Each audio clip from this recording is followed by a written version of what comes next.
Hello students, English class ধ্যান মন্ত্রে আবার তোমাদের স্বাগত। তোমরা থাম্বনেল দেখে নিশ্চয়ই বুঝে গেছো আজ টপিকটা কি। আমরা সবাই জানি দুর্গাপুজো, কালী পুজো বা ঈদের মতো উৎসবগুলো ঠিক কেমন হয়। তবে গত 2 থেকে 3 দিন যাবৎ মনে হচ্ছে যেন গোটা রাজ্য জুড়ে একটা আলাদা উৎসবের আবহ নেমে এসছে। রাজ্যের স্কুল সার্ভিস কমিশনের পক্ষ থেকে প্রকাশিত হয়েছে SLST, যেটা অর্থাৎ স্টেট লেভেল সিলেকশন টেস্ট, তার বিজ্ঞপ্তি। যারা শিক্ষক হবার স্বপ্ন তোমরা বুকে নিয়ে চলেছো, তাদের কাছে এটা একটা নিঃসন্দেহে নতুন সুযোগ বলা যেতেই পারে। তবে এটা মাথায় রাখা খুব দরকার, SLST বা WBSSCর এই ধরনের পরীক্ষা কিন্তু নিয়মিত হচ্ছে না। তাই এইবার এই সুযোগ হাতছাড়া করা মানে হয়তো জীবন থেকেই একটা বড় সম্ভাবনা হারিয়ে ফেলা।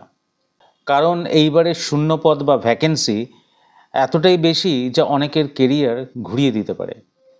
আর এই কারণেই বলা চলে, যাদের ছোটবেলা থেকেই বিএড করে শিক্ষক হওয়ার স্বপ্ন ছিল, তাদের কাছে এই SLST একটি উৎসবের চেয়ে কোনো অংশে কম নয়। মোট শূন্যপদ 44,203টে, যার মধ্যে রয়েছে শিক্ষক পদ ছাড়াও গ্রুপ সি ও গ্রুপ ডির পদের জন্য নিয়োগ। শিক্ষক পদের জন্য চাহিদা মূলত নবম এবং দশম এবং একাদশ ও দ্বাদশ শ্রেণীর জন্য। এই যে এত বড় একটি পরীক্ষা হতে চলেছে, এটি আবার কবে হবে বা আদৌ হবে কিনা তার কোনো কিন্তু নিশ্চয়তা নেই। তাই এই সুযোগে ঝাঁপিয়ে পড়াই বুদ্ধিমানের কাজ, বিশেষ করে যাদের স্বপ্ন শিক্ষক হওয়া। এই ভিডিওতে আমি সমস্ত বিষয় খোলসা করে আলোচনা করতে যাচ্ছি, যাতে তোমাদের কোনো দ্বিধা বা সংশয় না থাকে এই ভিডিওটা দেখার পর। কোন পদের জন্য কতগুলো শূন্যপদ রয়েছে সেটাও বিস্তারিত বলবো।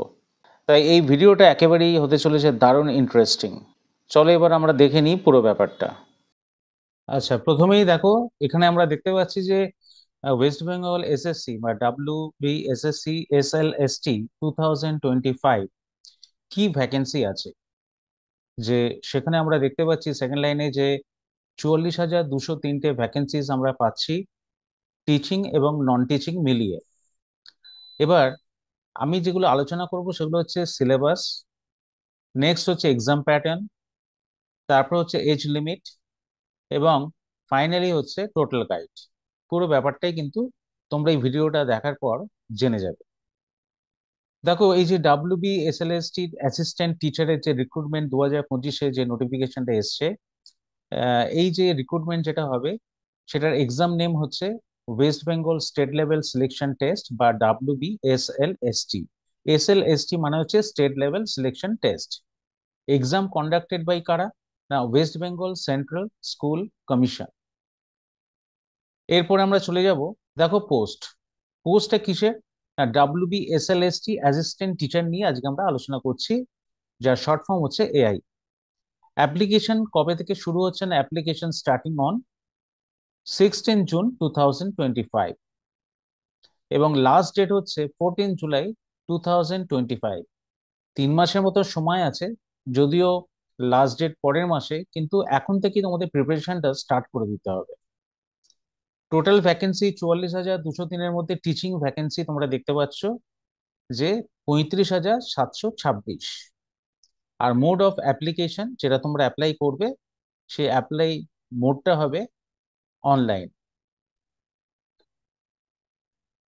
কারেকশন অফ অ্যাপ্লিকেশনে বলা হচ্ছে TBA, মানে এটা এখনো অ্যানাউন্স করা হয়নি। যে অ্যাপ্লিকেশন করাকালীন যদি কারোর ভুল হয়ে থাকে, তাহলে সেটা সংশোধনের তারিখটা কবে হবে সেটা TBA মানে হচ্ছে to be announced. Exam scheduled, মানে এগুলো কিভাবে শিডিউল হয় এক্সামটা। দেখো, as per requirement time to time বলা হচ্ছে, as per requirement time to time, কারণ হচ্ছে নিয়মিতভাবে কিন্তু এই SLST টিচিং রিক্রুটমেন্টটা কিন্তু প্রতি বছর হয় না। এক্সাম লেভেল হচ্ছে state level West Bengal. Exam level হচ্ছে স্টেট লেভেল হবে ওয়েস্ট বেঙ্গলের। সিলেকশন প্রসিডিওরটা কি হবে? যেটা বললাম, এক্সাম নেম হচ্ছে state level selection test SLST 2025। Post name assistant teacher. এবার বলবো কোন ক্লাসের জন্য এই রিক্রুটমেন্টটা হচ্ছে। না, 9 থেকে 10 এবং 11 থেকে 12-এর জন্য। টিচিং ভ্যাকেন্সি কতগুলো আছে? না, 35,726। এইবার দেখো, এক্সাম প্রসিডিওরটা কি হবে। প্রথমে রিটেন এক্সাম হবে, তারপর একাডেমিক কোয়ালিফিকেশন অনুযায়ী একটা নাম্বার থাকবে, টিচিং এক্সপিরিয়েন্স যদি তোমাদের থাকে তার উপর একটা নাম্বার থাকবে।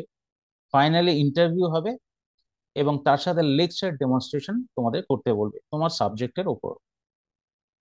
এখানে দেখো রিটেন এক্সাম হবে OMR বেসড MCQ এর ওপর, থাকছে 55 থেকে 60 মার্কসের মতন। 60 মার্কস ধরি যদি আমরা চলি, তাহলে 60 মার্কসের যে MCQ হবে তাতে প্রতিটা কোয়েশ্চেনের জন্য 1 নম্বর করে থাকবে, 1 মার্ক ইচ। ডিউরেশন হবে 60 মিনিট বা 1 ঘন্টা। তার মানে বুঝতে পারছো, 60টা কোয়েশ্চেন তোমাদের সাবজেক্টের, যদি 60টা কোয়েশ্চেন তোমাদের লিখতে দেয় 1 ঘন্টায়, কতটাই টাফ হবে। কোয়েশ্চেন ল্যাঙ্গুয়েজ কি হবে, তোমাদের কোয়েশ্চেন পেপার গুলো যেগুলো দেওয়া হবে সেটা আইদার ইংলিশে আসবে অথবা বাংলাতে আসবে, এক্সেপ্ট ল্যাঙ্গুয়েজ পেপার্স। ল্যাঙ্গুয়েজে যদি কারো যদি নেপালি ল্যাঙ্গুয়েজ থাকে তাদের নেপালি ল্যাঙ্গুয়েজে তাদের কোয়েশ্চেন পেপার আসবে, বা হিন্দি থাকে হিন্দিতে আসবে। কিন্তু মূলত জেনারেল ক্যাটাগরি যারা আছে, ওয়েস্ট বেঙ্গলের যারা স্টুডেন্ট আছো, তাদের কোয়েশ্চেন পেপার ইংলিশে এবং বেঙ্গলিতে আসবে। এবার বলে রাখি যে নেগেটিভ মার্কিং কিন্তু এই পরীক্ষায় থাকবে না। এখানে দেখো লেখা আছে স্ট্যান্ডার্ড অফ এক্সামস, মানে 9 আর 10 আর 11 আর 12 এর জন্য রিক্রুটমেন্ট হচ্ছে। তো সেক্ষেত্রে কিন্তু বলা হচ্ছে 1 স্টেপ আপ, মানে 9-10 এর জন্য যারা অ্যাপ্লাই করছো বা 9-10 এর জন্য যারা রিক্রুটেড হবে, তাদের কিন্তু পরীক্ষা দিতে হবে 1 স্টেপ আপ, মানে হচ্ছে 11-12 স্ট্যান্ডার্ডের ওপর। আবার 11 এবং 12 এর জন্য যারা টিচার রিক্রুটমেন্ট যাদের হবে, তাদের কোয়েশ্চেন পেপার কিন্তু অ্যাডভান্স লেভেলে আসবে। হতে পারে সেটা অনেকটা, বলতে পারো অ্যাডভান্স লেভেলে বা গ্রাজুয়েশন ডিগ্রির লেভেলে কিন্তু আসবে। একাডেমিক কোয়ালিফিকেশন, এর উপরও কিন্তু 10 মার্কস আছে। তাহলে আমরা দেখো প্রথমে দেখলাম 60 মার্কস হচ্ছে তোমার রিটেন এক্সাম MCQ এর উপর। তারপর এখানে আমরা দেখতে পাচ্ছি যে একাডেমিক কোয়ালিফিকেশন 10 মার্কস রাখা হয়েছে। টোটাল কিন্তু 100 মার্কসের এই টেস্টটা হবে। তাহলে 60 মার্কস আমরা দেখলাম MCQ, 10 মার্কস হচ্ছে একাডেমিক কোয়ালিফিকেশন। এবার একাডেমিক কোয়ালিফিকেশন বলতে কি বুঝি, গ্রাজুয়েশন বা পোস্ট গ্রাজুয়েশন যার যেটা আছে সেটা, 9 থেকে এবং 10 এর মধ্যে যারা অ্যাপ্লাই করছো, বা 11 বা 12 এর টিচিং পোস্টের জন্য যারা অ্যাপ্লাই করবে বা যারা রিক্রুটেড হবে, তাদের পোস্ট গ্রাজুয়েট মার্কস যা আছে, সেক্ষেত্রে মার্কসের উপর কিন্তু এই মার্কস গুলো দেয়া হয়। তাদের যদি পোস্ট গ্রাজুয়েশন বা গ্রাজুয়েশনে যদি 60% মার্কস থাকে, মানে ফার্স্ট ক্লাস যদি মার্কস থাকে, তাহলে 10 নাম্বার তারা পাবে। যদি 50% থাকে তাদের গ্রাজুয়েশন বা পোস্ট গ্রাজুয়েশনে, তাহলে তারা 8 মার্কস পাবে। এবং বিলো 50% হলে তারা কিন্তু 6 মার্কস পাবে। তাহলে 60 নাম্বার MCQ, 10 নাম্বার একাডেমিক চলে গেল। তাহলে 100 নাম্বারের মধ্যে আমার 70 নাম্বার হয়ে গেল। এরপর আমার আসবে 10 নাম্বার আরো প্রায়র টিচিং এক্সপিরিয়েন্স। তোমাদের যদি কোনো টিচিং এক্সপিরিয়েন্স আগে থেকেই থেকে থাকে, ম্যাক্সিমাম 10 মার্কস তার জন্য দেওয়া হচ্ছে। মানে গভর্নমেন্ট টিচিং এক্সপিরিয়েন্স, গভর্নমেন্ট স্কুলে কিন্তু টিচিং এক্সপিরিয়েন্স হতে হবে, কোনো প্রাইভেট স্কুলে নয় বা কোনো প্রাইভেট টিউশনে কিন্তু নয়। প্রতি বছর হিসেবে তোমাদের 2 মার্কস করে দেওয়া হয়। ম্যাক্সিমাম যদি কারোর 5 বছর এক্সপিরিয়েন্স থাকে, সে 10 মার্কস পর্যন্ত কিন্তু এখানে পেতে পারে। এরপর তাহলে আমাদের চলে গেল 60 মার্কস হচ্ছে MCQ, 10 মার্কস হচ্ছে একাডেমিক কোয়ালিফিকেশন 70, এবং প্রায়র টিচিং এক্সপিরিয়েন্সের জন্য আরো 10 মার্কস, মানে 80 মার্কস আমাদের এখানে হয়ে গেল। তাহলে আরো 20 মার্কস কি আসছে সেটা দেখে নাও। ওরাল ইন্টারভিউ বা ভাইবা যেটা, সেটাতে আমরা মৌখিক পরীক্ষা যেটা বলি, তাতেও কিন্তু 10 মার্কস থাকছে।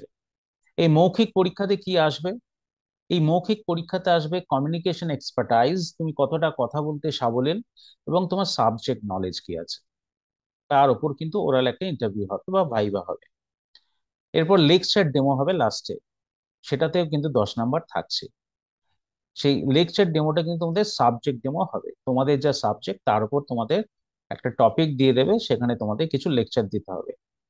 তাহলে MCQ আমাদের 60 marks, academic qualification 10 marks, prior teaching experience 10 marks, oral interview বা viva 10 marks, lecture demonstration 10 marks করে আমাদের 100 মার্কের টোটাল পরীক্ষাটা হচ্ছে। কোয়ারি যে কোন সাবজেক্টের উপর কত ভ্যাকেন্সি আছে। প্রথমেই দেখো একটা হিউজ ভ্যাকেন্সি তোমরা দেখতে পাচ্ছ, ইংলিশে 3024টা ভ্যাকেন্সি আছে, বেঙ্গলিতে আছে 3336টা, ম্যাথামেটিক্সে আছে 3922টা, ফিজিক্সে আছে 4352টা, লাইফ সায়েন্সে আছে ৩,৯১১টা, হিস্ট্রিতে আছে ২,১৪৯টা, জিওগ্রাফিতে আছে ১,৫৪০টা, হিন্দিতে আছে ৪৭১টা, উর্দুতে ১৫৪ এবং নেপালিতে ১৭টা। ১৯-২০ এদিক ওদিক হতেও পারে। এছাড়াও কমার্স এবং অ্যাকাউন্টেন্সিতে আলাদা আলাদা করে ভ্যাকেন্সি কিন্তু এবার আছে। অ্যাকাউন্টেন্সিতে ১৫১টা মতন ভ্যাকেন্সি আছে এবং কমার্সে ৩৫০ মতন কিন্তু ভ্যাকেন্সি আছে। তো আজকে আমরা যা জানলাম সেটা হচ্ছে পুরো একটা গাইডলাইন্স আমরা এখান থেকে পেলাম। তোমরা আশা করি উপকৃত হয়েছো। এটা জানার পর তোমরা সেইভাবে প্রিপারেশন স্টার্ট করে দাও, কারণ মূলত যারা এসএলএসটি পড়াচ্ছে যেসব ইনস্টিটিউট, তারা ৩ থেকে ৬ তারিখের মধ্যেই ক্লাস স্টার্ট করে ফেলছে জুন মাসে।